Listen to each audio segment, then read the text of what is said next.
Promouvoir l'égalité des genres et protéger les droits des femmes et des filles à travers le monde sont au cœur des objectifs de la Journée internationale pour l'élimination de la violence à l'égard des femmes, célébrée chaque 25 novembre, ainsi que de la Journée internationale des droits de l'homme qui a eu lieu le 10 décembre dernier.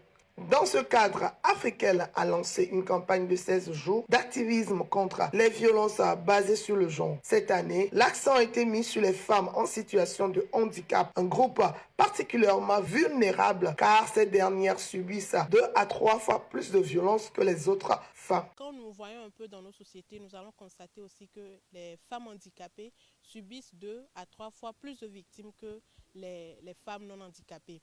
Et d'ailleurs, l'OMS, l'Organisation mondiale de la santé, a en mars 2024, cette année, donc, demandé à ce qu'on puisse faire des études pour voir un peu les besoins spécifiques des femmes handicapées. Et nous avons aussi constaté donc, que les femmes handicapées dans nos communautés souffrent et n'ont pas de voix, n'ont pas de personnes à qui parler et n'arrivent pas à se faire entendre.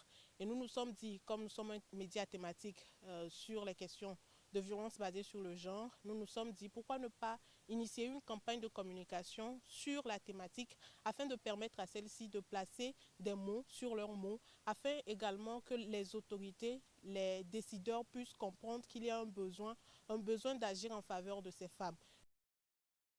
Soutenue par le ministère de l'Action sociale, de la solidarité et de la promotion de la femme, ainsi que par le Fonds des Nations unies, cette campagne a pour objectif de sensibiliser l'opinion publique, de susciter des actions concrètes contre toutes les formes de violence basées sur le genre et d'interpeller les décideurs sur leurs responsabilités. De nombreuses femmes handicapées témoignent de leur résilience, trouvant de la joie dans leur quotidien et créant un environnement aimant et sécurisé pour leurs enfants malgré les nombreux défis auxquels elles font face.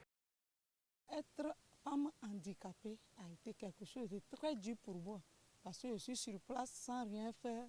Il faut toujours demander, des fois tu n'as pas la force et les gens t'embêtent, ceux qui ne doivent même pas t'embêter. Tout ça là nous gêne beaucoup. Maintenant, même si vous voulez vendre, les gens passent là, ils te regardent la manière dont tu vas te lever pour pouvoir les servir, les empêche même d'acheter. Et cela ne nous donne même pas le courage de vendre des fois. D'accord, cela ne donne pas le courage de vendre. Mais nous aussi, on s'efforce pour pouvoir faire toujours quelque chose parce que des personnes vivantes vont manger, nous devons subvenir aux besoins de nos enfants.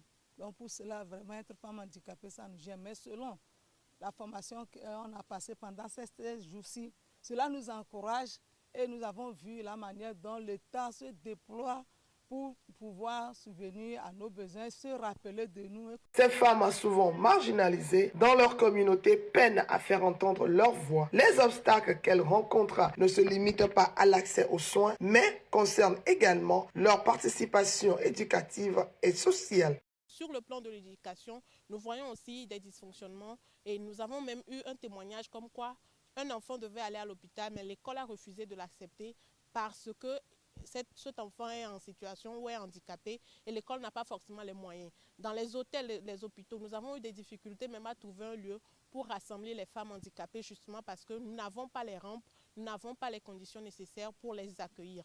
Et donc, le document de plaidoyer va relever toutes ces difficultés afin que les décideurs, tout le monde, même nous en tant que communauté, vous avez entendu dans la salle, on a parlé des discriminations faites aux femmes handicapées, aux personnes handicapées. Donc le rôle, c'est de pouvoir sensibiliser tout le monde, à prendre à cœur les besoins des personnes handicapées, spécifiquement des femmes handicapées. Ce que nous donnons comme exemple, ce sont des violences faites à ces femmes et il faut vraiment en parler, il faut prendre des mesures.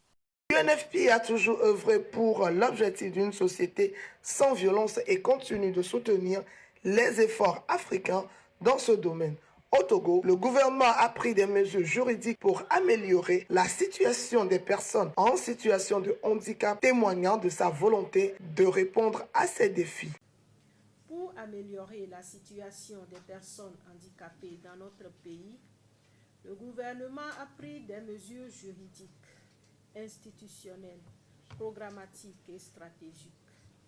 Je citerai entre autres, à titre d'exemple, le projet d'appui à l'insertion socio-professionnelle des personnes handicapées mis en œuvre sur la période 2023 à 2026. Chaque femme, indépendamment de sa condition physique ou sociale, mérite d'être traitée avec respect, dignité et égalité. Ensemble, combattons les stéréotypes et les discriminations, promouvons des actions inclusives et reconnaissons la valeur et le potentiel de chaque individu.